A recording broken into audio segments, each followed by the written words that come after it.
দোয়া কবুলের সময়গুলো শুনে নেন। রাতের শেষ অংশে দোয়া কবুল হয়। বৃষ্টি পড়ছে, বৃষ্টি, দোয়া করলে দোয়া কবুল হয়। আজান হচ্ছে, আজান, আজানের উত্তর দেন, উত্তর দেওয়ার পরে আজানের দোয়া পড়েন, তারপরে রাসূলের প্রতি দরুদ পড়েন সাল্লাল্লাহু আলাইহি ওয়াসাল্লাম, হাত উঠিয়ে দোয়া করেন, দোয়া কবুল হয়ে যাবে ইনশাআল্লাহ। আজান হয়েছে, ইকামত হবে।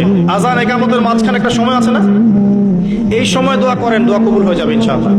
সুন্দর করে ওযু করেন, ওযু করে হাতটা তুলে দোয়া করেন, দোয়া কবুল হয়ে যাবে ইনশাআল্লাহ।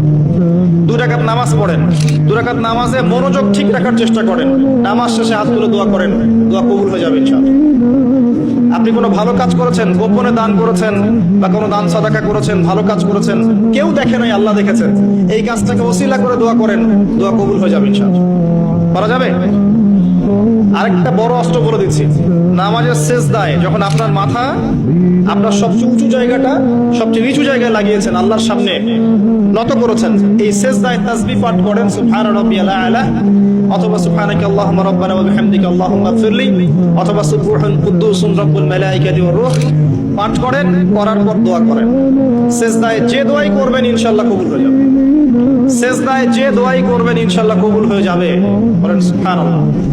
নবী সাল্লাল্লাহু আলাইহি ওয়াসাল্লাম বলেছেন, বান্দা সেজদায় আল্লাহর যতটা কাছে থাকে অন্য কোনো সময় এত কাছে যেতে পারবে না।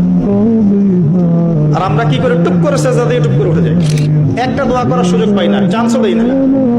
সেজদায় দোয়া কবুল হয়, প্রত্যেকটা সেজদায় একটা করে দোয়া করেন না, একটা করে দোয়া করেন। আরবিতে দোয়া করতে পারলে সবচেয়ে ভালো, যেগুলো কোরআন এবং সুন্নাহ থেকে সাব্যস্ত। যদি নফল নামাজ পড়েন, আপনার আরবি জানা নাই মোটেই, বাংলাতেই বলেন, আল্লাহ আমি অসুস্থ, আমাকে শেফা দাও, আল্লাহ আমার ছেলেটাকে হিদায়াত দাও, আল্লাহ আমার রিজিক প্রশস্ত করে দাও, আল্লাহ আমাকে হালাল রিজিকের ব্যবস্থা করে দাও, আল্লাহ আমাকে মাফ করে দাও, বলা যায় না?